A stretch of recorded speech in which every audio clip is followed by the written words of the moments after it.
Sussex coach Mark Davis, just less than a week to go to the season. How excited are you?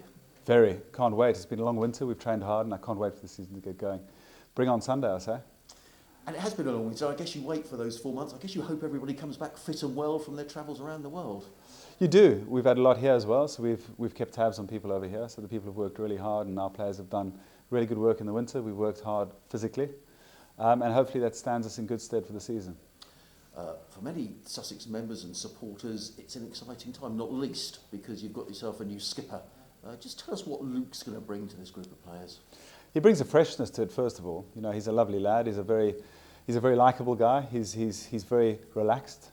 He brings a lot of the fun element to it as well. So he's going to create a very relaxed atmosphere in the dressing room, and I think it'll be great. You know, he's a good man. He's a fantastic cricketer, and he's going to lead from the front. So very exciting times. And he will know a lot of these players very well. Is it difficult to go from being sort of one of the lads in the dressing room to the skipper of the side? I think so. He's got a lot of support and he'll have a lot of his players supporting him as well. So they know him and they like him as a friend as much as a captain. So he captained our T20 team last year, so he's had experience in the role as well. So I think he'll fit in seamlessly and do a very good job. Can we expect to see a different approach? Because he's an exciting cricketer, Luke, right, particularly in T20. Will that sort of carry through to Championship cricket? I think our Championship team's always been exciting. We've always had batters that take the game to the opposition, so I don't think that'll change too much. And T20, as I said, he captained the team last year, so I think much the same as last year. He leads from the front, he opens the batting in T20, and obviously a very, very exciting, positive player. Let's talk about some of the new arrivals here in sort of batting order, if you like. Well, Ross Taylor, first of all, that's quite a coup for Sussex. Very much so. It's very difficult in this day and age to get a player, certainly of that quality, to come and play for as long as he has. So he's not in the IPL, he's not in the CPL, so it's great to have him for an extended period. By all accounts, he's going to be fantastic not only as a player. I think he'll be great in the dressing room. He'll be a great leader. He's captained his country, obviously. So from a captaincy perspective, I think he'll be really, really good for Luke. He'll give him great support, and he'll be a senior player for us, which I'm very, very keen to have in the dressing room. And how important was that, Mark, particularly with Mike Yardley retiring? How important to get someone with that sort of status, batting in your top four? Very important. I mean, that's why we're so keen to get him, because I think he fits us really well. He's a good fit for us. I've spoken to loads of people about him, and he's never had a bad report from anyone. So he's a fantastic person, and when he turns up, I'm sure he's going to perform for us. And I'm sure he's going to lead for us in the team, and that's what I want from him. And batting order, let's walk down. Danny Briggs has come to the club, and get a bit of a coup coming from down the road at Hampshire. Definitely. You know, Danny's only 24, which you tend to lose sight of. You know, he's 24. He's got a very experienced, very, very mature head on his shoulders. So, looking forward to Danny turning out for us in all forms of the game. Really, he's a very good left-arm spinner in his own right. He's very young. He's got a long way to go, as I say, and very exciting for the club. He's a fantastic one-day bowler. We're going to try and develop his longer format bowling, if you like. So.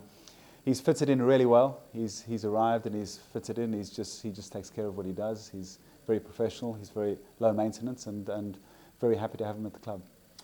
And will he be playing? Is he primarily for white ball, or is there an opportunity here in red ball cricket as well, Mark? All forms of the game. You know, we've got a new management. We've got a new coach. Obviously, we've got a director of cricket. We've got a new captain. So, I've said to all the players, it's almost a new slate really. So you put your performances forward and you show us what you can do, and hopefully everybody will get an opportunity this year. Another new appointment, Murray Goodwin. I mean, the word legend may be overused in sport somewhat, but not for someone like Murray Goodwin. I guess you were involved in that selection process. When you knew Murray was available, was that key? Definitely. I mean, I know Muzz. I've played with Muzz as a player here at the club as well, so I know what he's about as a character. I know what he's about as a teacher, if you like. He was always a fantastic teacher when I played alongside him. He's somebody that loves the game. He loves teaching batting. He's obviously incredibly accomplished as a batter and probably one of the best players who ever played here. So he has experience in scoring big runs, and not only doing it for a couple of weeks or a couple of months, he does it for extended periods. So that's what I want him to rub off on the younger players and some of the senior players as well. You know, I think we've got great experience in Muzz. We can draw on his experience, we can draw on Ross Taylor's experience, we can draw on Ed Joyce, Luke Wright, who's one of the best one-day batters in the world, Chris Nash, who's been around a long time, and we have great experience in our dressing room, and I want us to learn from those players. And you talk about the experience, you also mentioned they're the younger players. How important are they going to be this season, the likes of Harry Finch, etc.? Very. I think it's a good opportunity again for young players to put their hands up. we're at a place now, we're at a stage now where we want to develop a new team, if you like, moving forward, and there are lots of places to play for as well. So those young players, as I've said to them again, I've said that the opportunity will be there. Make sure you play, if you do play in the second team, get the runs, get the wickets that you need to do and need to take to force your way into the first team.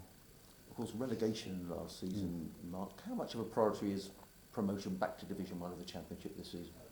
It's obviously, I think for me that's an outcome goal, so I want to focus on the process. I want to make sure that we do it right day after day, ball after ball if you like. And I think if we do that, if we keep our players fit, we'll certainly be in the reckoning when it comes to the end of the season. I don't want that to be a focus. That's there. We know it's there. It's a pressure to obviously be promoted. But I want us to stick to what we've decided to focus on and make sure we do that day after day. And is a little bit of that building for the future, Mark?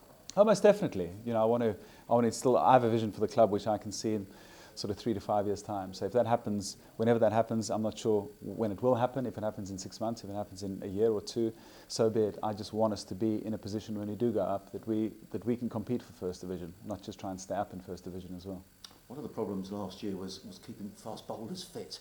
I wondered how those fast bowlers are as we sit here now. Ajmal Shahzad to start with. Shahzad's really good. He's had a very, very good winter. He's injury-free, so he's going to play the game against Universities tomorrow, which will give him a good sort of run into the first game on Sunday. So he's looking good. Ollie Robinson is looking stronger by the day. The winter was tough for Ollie. He had bad shin splints, so he's taken a bit of time to recover. Hasn't been able to do the physical training that he'd have liked to have done. But he played the last game and he got through a good 15, 16 overs, I think, pain-free, which is good. So we need Ollie in our ranks. He's a good all-round cricketer, so hopefully he'll be ready for the game on Sunday. The skipper hasn't featured so far in the warm-up games. How is Luke's fitness? He's fine. He came back with a bit of a stiff back. He's had a bit of a back issue for a while. He travelled back from New Zealand carrying his daughter, I think. So that wasn't the best for his back. So he's turned up with a stiff back, but he's fine. He's had some good treatment from the physio and the medical team, so he should be going on Sunday. Final word on Chris Jordan, your assessment of his performances during the World Cup. He's done brilliantly. I mean, he's had times when he's played for England where it hasn't gone his way.